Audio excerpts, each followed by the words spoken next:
All right. So this is behavioral interview questions for Springboard. So part of Springboard's curriculum is to get you ready for behavioral interviews, mock interviews, whiteboarding interviews. I know a lot of people have different takes on it. They feel that not behavioral interviews, but whiteboarding, coding interviews, not coding, but whiteboarding might be a thing of the past, might be obsolete, but it has its place, and behavioral interviews definitely have their place, especially when you want to put teams together and make sure that people have the right attitude and chemistry to work together. So I definitely think behavioral interviews are actually a really good thing for a culture of a company. So that being said, there's 3 questions that the Springboard behavioral interview module requires students to answer, and they wanted us to put in a video format up to load to YouTube. This was a great opportunity for me to upload it to YouTube as a way to document my journey. So I've been in Springboard for about over a year, and it's been an intense process. My second son was born in the middle of it. It's just, I had the pandemic, and I'm a letter carrier, so I've worked throughout the whole pandemic and worked throughout the whole bootcamp. It was been challenging, but rewarding at the same time as well, and just being immersed in the culture of software engineering, software development. So I was just really, really, really, I don't want to say pleased. Yeah, we can say pleased. I'm pleased with the process.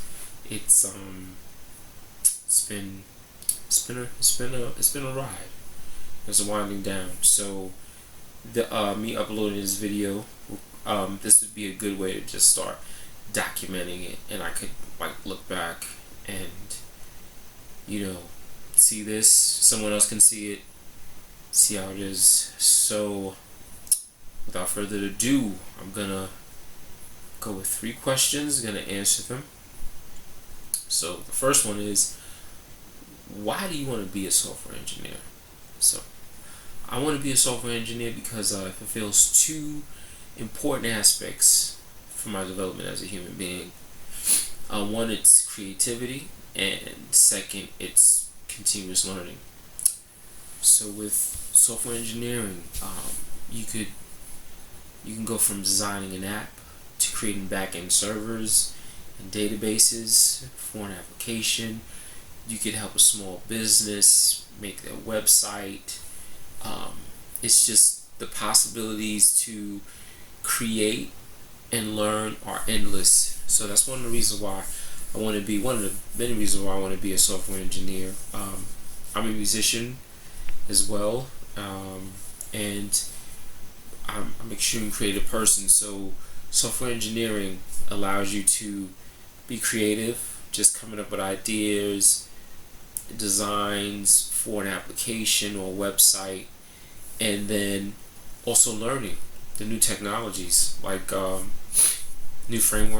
popular framework, React. Just learning that. So, and once you learn it, you leverage it to just make the process easier for what you're doing. So that's one of the reasons why I want to be a software engineer. Second question is, why do you want to work at this company? Excuse me, stuffy. So, company I want to work for is Splice. It's a music production company.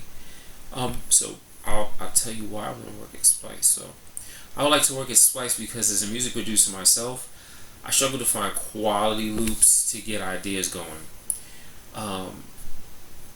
When I was coming up becoming a record producer, you would have to sample records, or worse, buy a ton of sample pack CDs, go through them just to find a handful of usable loops. Splice changed all of that. You can have a subscription, pick from 1,000 loops, and get your tracks to near perfection. So you could have a session that same day, someone comes over, you're writing a song, you've got your drums going down, you could pull something from Splice, got that going, and you could just add more production on top of it. So it's an amazing product, amazing software as a service. It's amazing, and I want to be a part of a company that innovates and takes music production to the next level. Third question is, tell me about a time you had a conflict with your colleagues.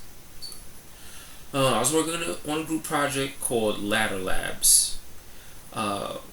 We were converting a static site to React. One of the issues we were having was deciding whether to use Sass or style components. We went back and forth about what was the best route to go to style a website. The lead for the project, the person who put us all together,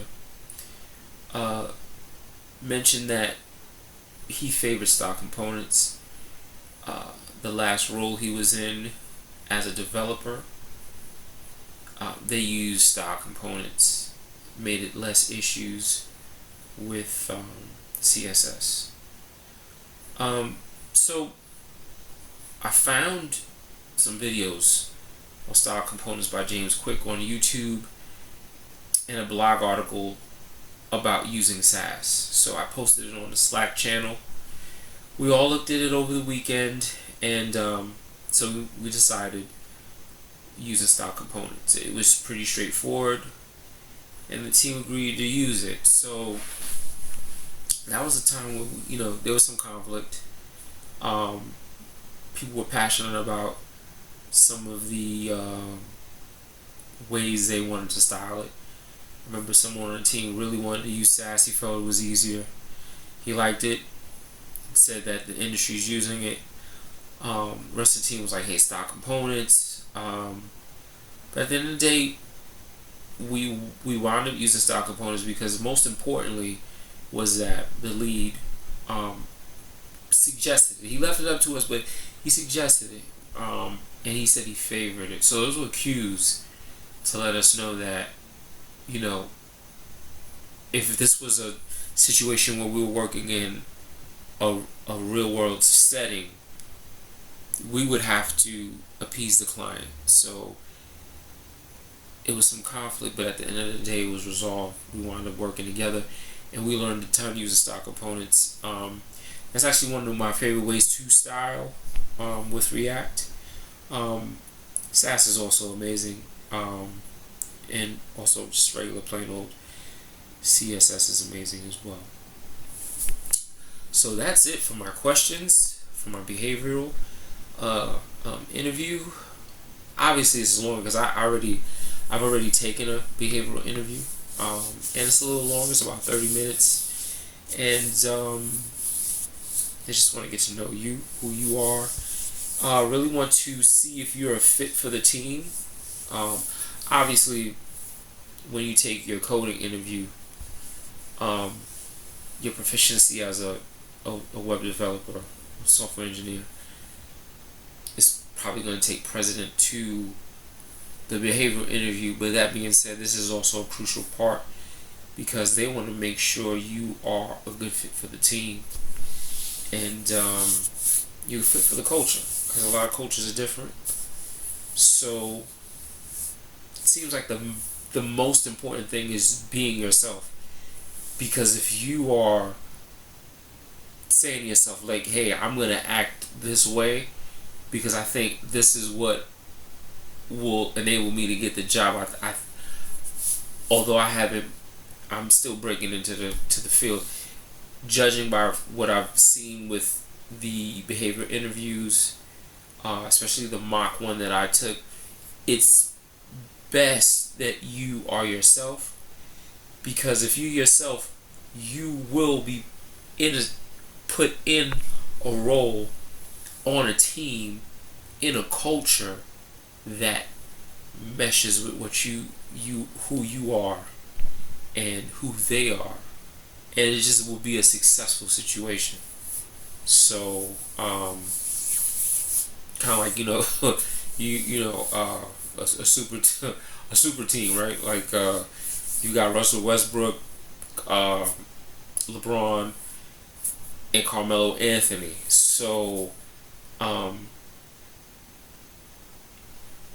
you know, on paper those guys seem good, but culturally they may not mesh. But it seems like they're meshing, because obviously the team brought them down. And a lot of people outside don't agree with it, but the team brought them in for a reason. So I make that analogy to say that similarly with behavioral interviews, you just want to be yourself, because they're gonna want to select you for your skill level and how you fit in the team environment. But that's it. And going forward, I definitely want to make more videos. This is just the start of me getting into documenting my my journey from becoming a letter carrier to a software engineer. So I'll see you on the next one. Take care.